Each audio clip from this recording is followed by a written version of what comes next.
FBI ajanları bu kadar kısa sürede bu kadar fazla dili nasıl öğreniyor? Bugün bunu konuşacağız ve bu taktikleri günlük hayatımıza nasıl entegre edebiliriz? Onlardan bahsedeceğim. Hadi başlayalım. Öncelikle bu büronun dil eğitimine yaklaşımı nasıl oluyor? Örneğin Amerika'da çalışan bir ajan Asya bölgesinde bir ülkeye göreve gidecekse Amerika'daki bu büro bu insanı alıyor. Karakterimizin adı James olsun. Bu James'i alıyor. Öncelikle Amerika'da bir dil eğitimine gönderiyor. Bu tabii ki Amerika'da olmak zorunda değil. Bu sadece bir örnek. Yani gideceği ülke Çinse Çin'de bir dil okuluna da yazdırabilir. Ancak burada tam donanımlı bir şekilde gönderilmesini ele alalım. Amerika'da bir Çin özel dersine veya Çin dil kursuna gönderebiliyor. Yani bu demek oluyor ki eğitim aldığınız dil kursunda yanınızda oturan kişi bir ajan olabilir. Öncelikle bir Çince kursuna yazılıyor bu James. Ve büronun bu dil kursundaki eğitimi, yaklaşımı ise şu. Günde 6 ila 8 saat arasında ders görüyorlar. Şahsen günde 6 ve 8 saat arası ders alsam, yani dili zorla öğrenirdim, o ayrı, ancak bir yerden sonra hobi değil de biraz daha zorlamaya kayabilirdi. Tabii ki onların işi bu. Görev için öğrenmek zorundalar ama yine de kolay bir şey değil. Düşünsenize 8 saat boyunca bir yerde tutuluyorsunuz ve sürekli size bir input geliyor. Sürekli bir şeyi öğrenmek zorundasınız. Her duyduğunuzu not almak zorundasınız.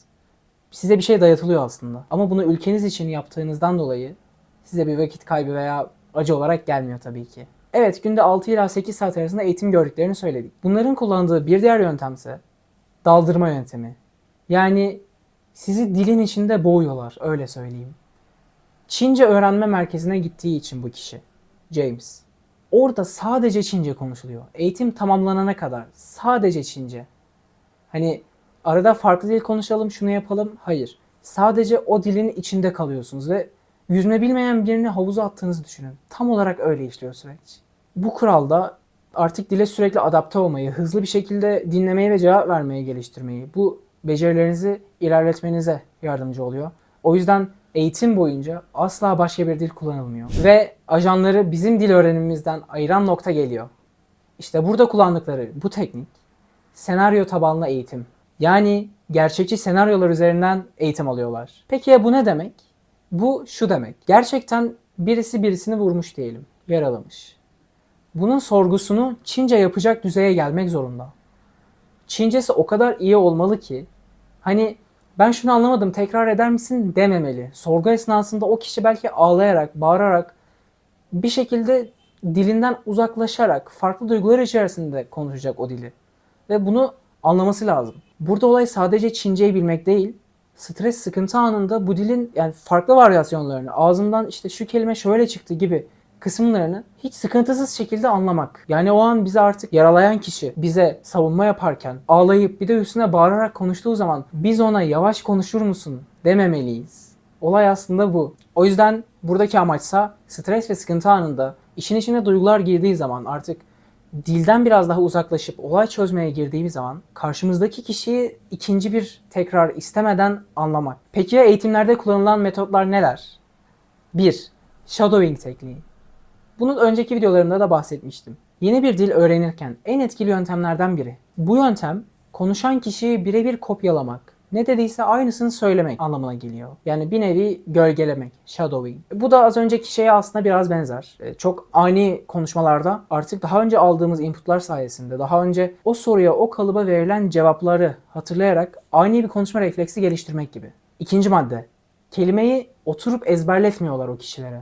Yani sen günde 8 saat çalışacaksın ama otur şu listeyi ezberle. Sonra yanıma gel şunları say demiyorlar. Full bağlam içinde öğreniyorlar. Bu bağlam genelde yaptıkları işlerle ilgili şeyler oluyor. Örneğin bir savaş alanında kullanılan kelimeler top, tank, tüfekse bir oyun alanında kullanılan kelimeler oradaki top ve diğer taraftaki top farklı. O yüzden buradaki top kelimesini öğrenmek çok mantıklı olmaz. Bağlam içinde görmek bize doğruya en yakın sonucu verir. İşte bu yüzden onlar da her şeyi bağlam içinde öğreniyorlar. Yaptıkları bir diğer en önemli unsurlardan biri ise active listening. Aktif listening ne demek? Arkada size verilen bir ses kaydı var. Yani bu ses kaydını açıyorlar veya bu bir film de olabilir ama genellikle herhangi bir soruşturma sahnesi. Çünkü bu daha kıymetli onlar için. Bir film izlemektense yapacakları işin simülasyonu daha kıymetli. Bu soruşturmadaki anahtar sözcükleri sizden istiyorlar. Yani orada ne anlatılıyor? Bu ne zaman şunu yapmış? İşte bu saat kaçta gelmiş? Bunu neden yapmış gibi sadece kilit şeyleri sizden özel olarak listenizi çıkarmanızı istiyorlar. Ve bu sizin hızlı konuşmadaki, yani aktif olarak dinlediğiniz bir metinde, bir konuşmada o an acaba ne kadarını anlayabiliyorsunuz? İşte bu sizin hızlı konuşma becerilerinizi, hızlı anlama becerilerinizi ifade ediyor.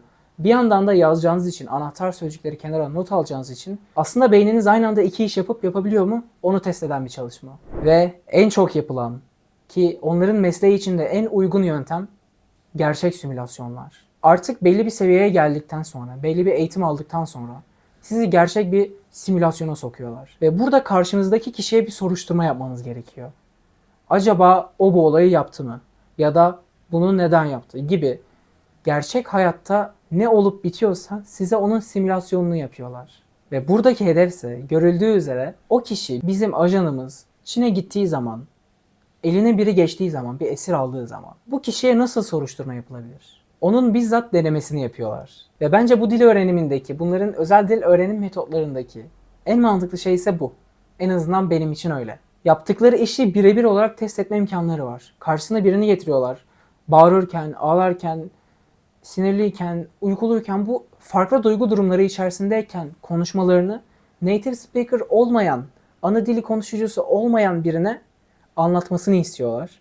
Ve karşısındakinin ise bunu anlamasını bekliyorlar. Bence en güzel test ve öğrenim yöntemi bu. Tabii ki bu biraz ileri seviyede oluyor. Sıfırdan öğretirken bunu yapmaları pek mümkün değil. Gelelim şimdi bunları biz nasıl kendi hayatımıza entegre ederiz kısmına.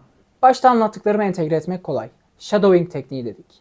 Her gün günde 25-30 dakikamızı buna ayırıp dinlediğimiz şeyleri anında tekrar edersek bizim de İngilizcemiz bir süre sonra akıcılaşır. Çünkü artık hazır kalıpları nerede kullanmamız gerektiğini çeşitli kişilerden duyduk. Çünkü bunlar bu dili çok iyi konuşuyor ve nerede ne söylemesi gerektiğini çok iyi biliyor. Biz de onları sürekli tekrar edip bir süre sonra aynı durumla karşılaştığımız zaman ne söylememiz gerektiğini çok iyi bileceğiz. İkinci numara. Film veya podcast, dizi, bunları yaparken, bunları izlerken, dinlerken aktif şekilde not tutmak. Bu bizim o ana kadar ne anladığımızı ya da şu ana kadar ne oldu, önemli anları ben kenara bir not alayım dememizi sağlıyor. Ve böylelikle biz aslında o diziyi izlerken 25. 30. dakikaya kadar ne anlamışız?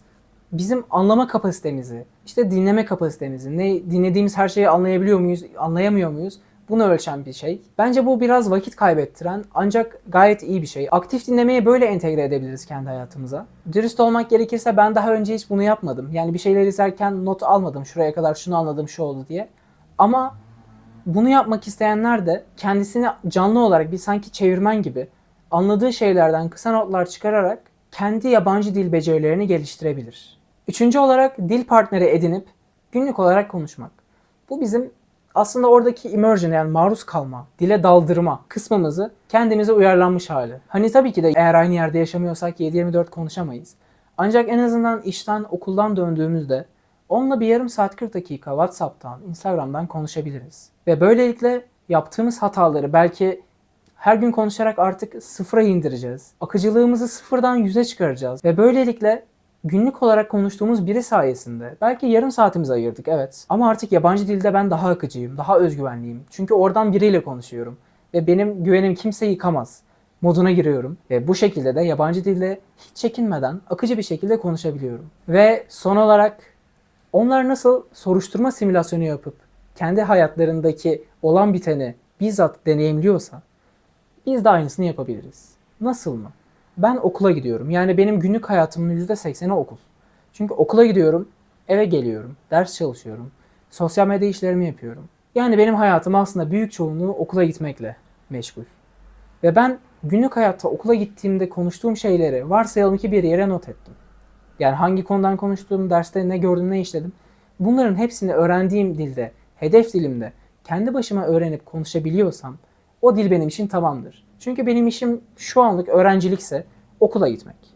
Ve okulda da aynı yabancı dili konuşabilecek performansı sergileyebiliyorsam yabancı dili öğrenmiş sayarım. Günlük hayatta arkadaşlarımla konuşurum, dersi dinlerim, derste gördüğüm şeyleri İngilizceye çevirebilirim. Eve gelirim, yabancı arkadaşlarımla konuşurum. Artık bir süre sonra bu yabancı dil benim için bir ikinci dile, üçüncü dile dönüşebilir. Çünkü hayatımda büyük yer kaplayan hangi aktivite varsa yabancı dilimde onları öğrenmeye çalışıyorum. Ve onları günlük hayatıma entegre etmeye çalışıyorum. Evet, video bu kadardı. Videoyu beğendiyseniz kanalıma abone olabilir ve beğen butonuna basabilirsiniz. Bir sonraki videoda görüşmek dileğiyle. Kendinize iyi bakın.